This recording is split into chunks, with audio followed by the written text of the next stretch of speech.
Do you find yourself feeling frustrated while reviewing your compositions because your music theory is wrong? Feeling boxed in because you don't know how to use certain musical elements in context? Well, what if I told you that music theory doesn't really matter in the 21st century? I mean, okay, you should definitely have understanding of fundamentals, like clefs and meter, under your belt. But if you don't understand music theory, like a professional, it doesn't mean you can't start composing right away. Here's why. So quote-unquote music theory isn't music theorem. It's a collection of the most common and accepted practices, not the sole proprietor of musical opportunity.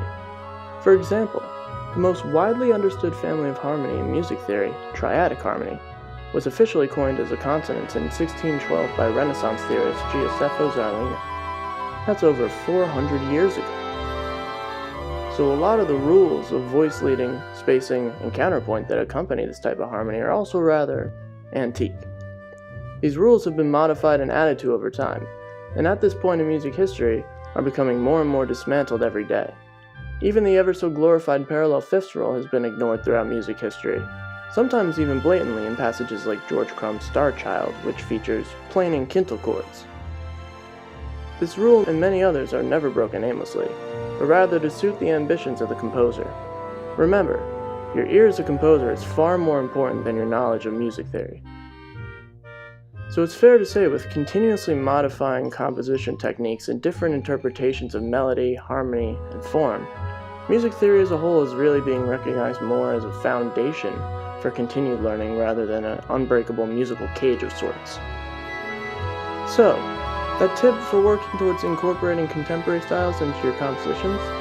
Even if you're a beginning composer, you can do this easily. It's as simple as just listening to 21st century composers, preferably with a score in front of your face.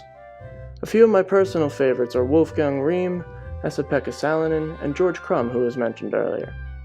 The more new music you expose yourself to, the further your own musical awareness will expand, and the more you'll be able to gain an understanding of how to effectively use new music techniques in your own writing. So to wrap up, don't be discouraged if your music doesn't completely align with what music theory suggests, because if it sounds right to you and it sounds right for the piece, it's right. Don't lose sight of your musical message. Thank you so much for tuning in, and if you've learned anything today, be sure to hit subscribe and tap on that bell icon for more music theory and composition tips in the future. Until then, I'll see you next time.